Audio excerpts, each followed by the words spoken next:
प्यारे बच्चों, आज हम शुरू कर रहे हैं कक्षा 5 हिंदी का पाठ 10 एक दिन की बादशाहत। चलिए शुरू करते हैं। आरिफ, सलीम, चलो फौरन सो जाओ।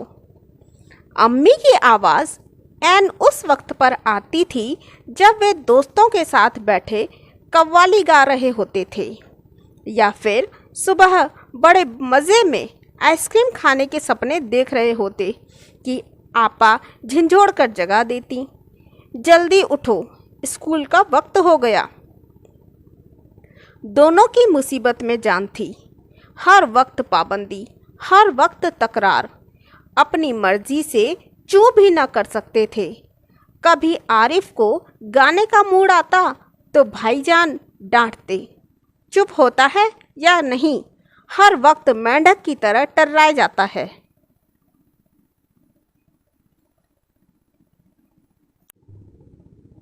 बाहर जाओ तो अम्मी पूछती, बाहर क्यों गए?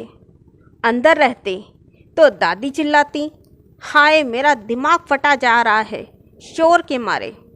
अरे रज़िया, जरा इन बच्चों को बाहर हाँक दे। जैसे बच्चे न हुए, मुर्गी के चूजे हो गए। दोनों घंटों बैठकर इन पाबंदियों से बच निकलने की तरकीब सोचा करते। उन दोनों से तो सारे घर को दुश्मनी हो गई थी। लिहाजा दोनों ने मिलकर एक योजना बनाई और अब्बा की खिदमत में एक दरख्वास्त पेश की कि एक दिन उन्हें बड़ों के सारे अधिकार दे दिए जाएं और सब बड़े छोटे बन जाएं।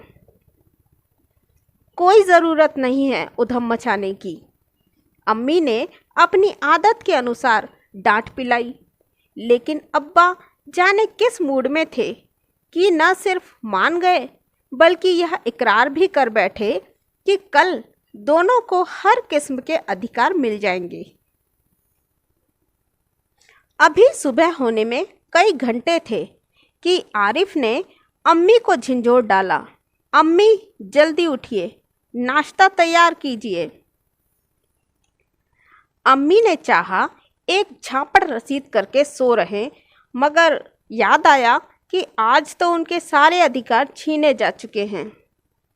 फिर दादी ने सुबह की नमाज पढ़ने के बाद दवाएं खाना और बादाम का हरीरा पीना शुरू किया तो आरिफ ने उन्हें रोका।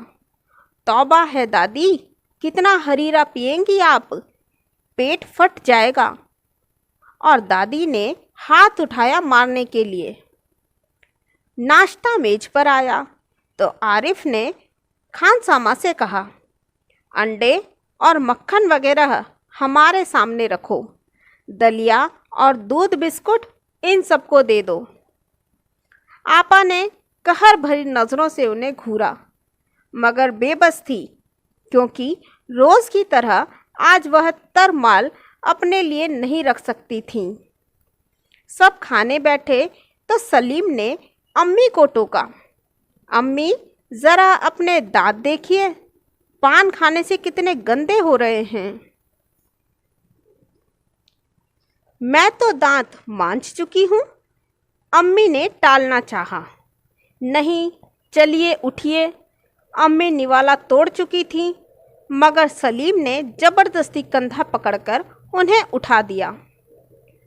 अम्मी को गुसल खाने में जाते देखकर सब हंस पड़े, जैसे रोज़ सलीम को ज़बरदस्ती भगा के हंसते थे।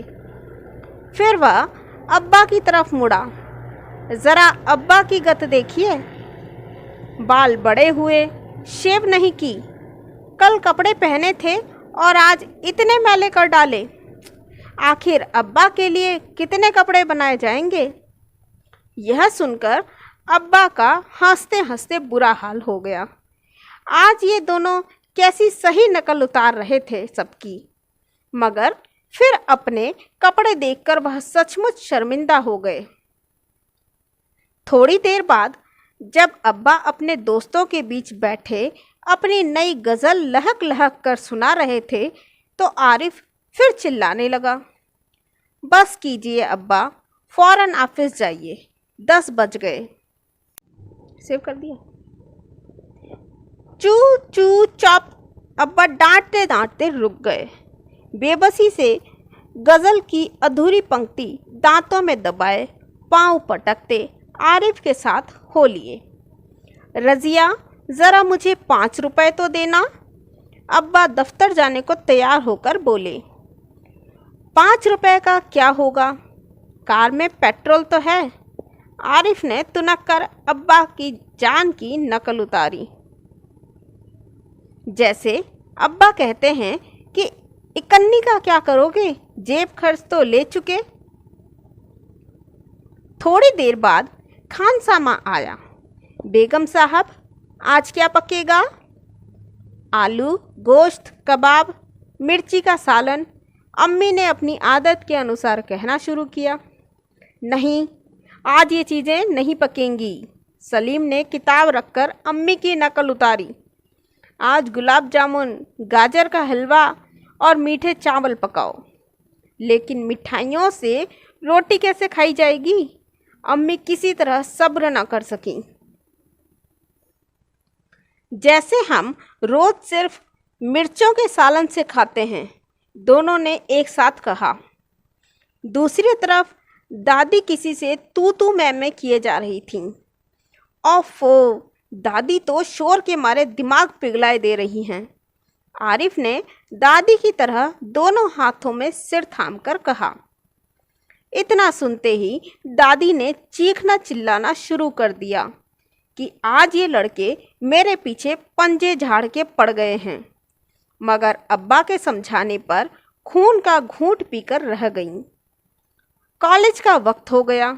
दो भाईजान अपनी सफ़ेद कमीज़ को आरिफ सलीम से बचाते दालान में आए। मम्मी, शाम को मैं देर से आऊँगा, दोस्तों के साथ फिल्म देखने जाना है। खबरदार, आरिफ ने आंखें निकालकर उन्हें धमकाया। कोई ज़रूरत नहीं फिल्म देखने की। इम्तिहान करीब हैं और हर वक्त सैर सपाटों में गुम रहते हैं आप। पहले तो भाईजान एक करारा हाथ मारने लगे, फिर कुछ सोचकर मुस्कुरा पड़े। लेकिन हुजूर आली दोस्तों के साथ खाकसार फिल्म देखने की बात पक्की कर चुके हैं, इसलिए इजाज़त देने की मेहरबानी की जाए। उन्होंने हाथ जोड़ के कहा। बना करे, बस मैंने एक बार कह दिया, उसने लापरवाही से कहा और सोफे पर दराज होकर अखबार देखने लगा। उसी वक्त आपा भी अपने कमरे से निकली। एक निहायत भारी साड़ी में लचकती लटकती बड़े ठाठ से कॉलेज जा रही थीं। आप? सलीम ने बड़े गौर से आपा का मुआयना किया। इतनी भारी साड़ी क्यों पहनी? शाम तक गारत हो आएगी। इस साड़ी को बदल कर जाइए। आज वह सफ़ेद वॉयल की साड़ी पहनना। अच्छा, बहुत दे चुके हुक्म। आपा चिढ़ गईं। हमारे कॉलेज में आज फंक्शन है। उन्होंने साड़ी की शिकनें दुरुस्त की। हुआ करे, मैं क्या कह रहा हूँ सुना नहीं? अपनी इतनी अच्छी नकल देखकर आपा शर्मिंदा हो गईं। बिल्कुल इसी तरह तो वह आरिफ और सलीम से उनकी मनपसंद कमीज़ उतरवाकर निहायत बेकार कपड़े पहनने का हुक्म लगाया करती हैं। दूसरी सुबह हुई। सलीम की आँख खुली तो आपा नाश्ते की मेज सजाए उन दोनों के उठने का इंतज़ार कर रही थीं। अम्मी खानसामा को हुक्म दे रही थीं कि हर खाने के साथ एक मीठी चीज़ ज़रूर पकाया करो। अंदर आरिफ के गाने के साथ भाईजान मेज़ का तबला बजा रहे थे और अब्बा सलीम से कह रहे थे, स्कूल जाते वक्त एक चवन्नी जेब में डाल लिया करो, क्या हर्ज है? तो बच्चों, सलीम और आरिफ की एक दिन की बादशाहत आपको कैसी लगी? भाई मुझे तो ये बहुत ही अच्छी लगी। इससे घर के सभी सदस्यों को एक सबक भी मिला। बच्चों, इस कहानी को हमारे लिए लिखा था जिलानी बानो ने और इस उर्दू कहानी का हिंदी में अनुवाद किया लक्ष्मी चंद्र गुप्त ने। अगर आपको ये वीडियो पसंद आया है तो वीडियो को लाइक करें, चैनल को सब्सक्राइब करें और मेरे नए वीडियो से अपडेट होने के लिए बेल आइकन को प्रेस करें। और हाँ, वीडियो को शेयर करना न भूलें।